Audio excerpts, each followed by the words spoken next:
Putrajaya is considering reopening the nation's borders to vaccinated travellers from certain countries and waiving the mandatory quarantine requirement.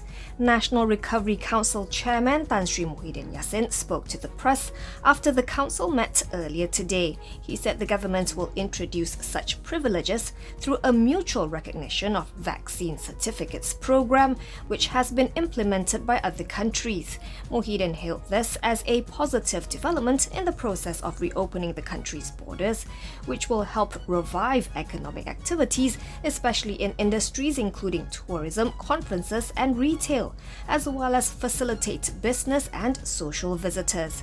The Pagoh MP added that the opening of the country's borders would also allow Malaysians to go abroad without having to go through or comply with complicated rules and regulations. He said the matter has yet to be finalised, though he expressed hope that the reopening can be executed safely and immediately.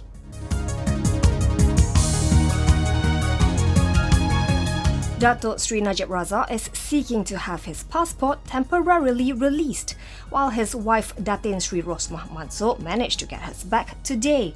The grounds are the same for them both, to be with their daughter Noriana Najwa, who is due to deliver her second child soon at a private hospital in Singapore.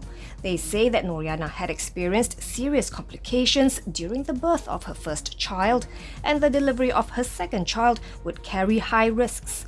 Najib also said that Noriana, who lives in Singapore, does not have any other family members there, aside from her husband and 4-year-old son, and will need support during and after the delivery.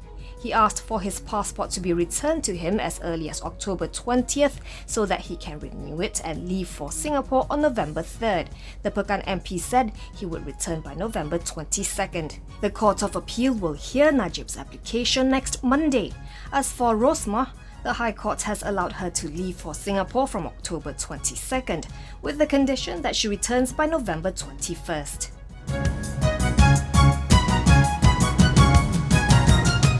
Lembaga Tabung Haji Chairman Tan Sri Muhammad Noor Yusof has resigned on Thursday, theedgemarkets.com learnt, a little over 3 years after he was appointed to the post in July 2018. An accountant by training, his past roles include Executive Chairman of the Securities Commission and Chairman of Malaysia Airlines. Muhammad Noor's appointment as Tabung Haji Chairman at the time was seen as institutionalizing the appointment of a professional to the chairman's post, which used to be held by politicians.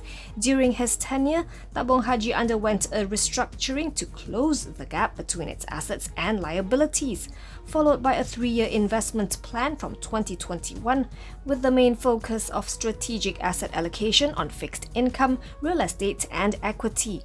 In a town hall farewell speech cited by theedgemarkets.com, Muhammad Noor called upon employees to continue to uphold the mission and vision of the fund willingly and sincerely. He said working at the fund is something very unique and different, as employees are helping and making it possible for the Ummah to perform Hajj, an effort that is pure and observed by God.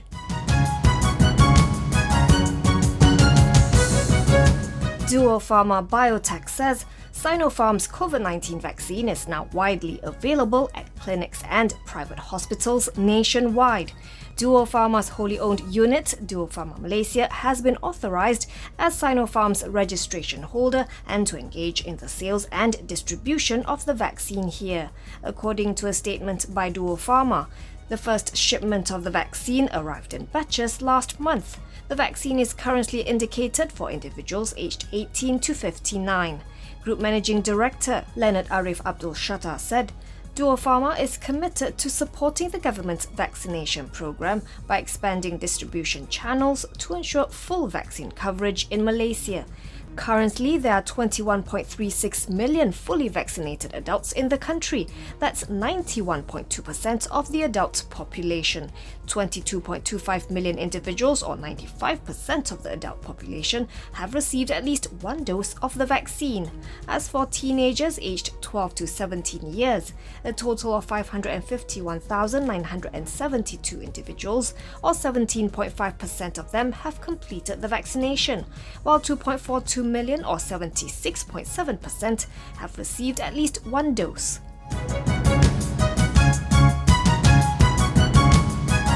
Brahim's Holdings stock embarked on a roller coaster ride today, with its shares plummeting as much as 48.91% to 23.5 cents due to profit-taking activity following recent strong gains. The in-flight catering firm opened unchanged at 46 cents and surged to the day's highest of 62 cents within 15 minutes of the opening trading session. However, by the closing bell, the stock pared all its gains in the past 2 weeks and ended at 24 cents, down by 47.83% for a market value of 74 million ringgit.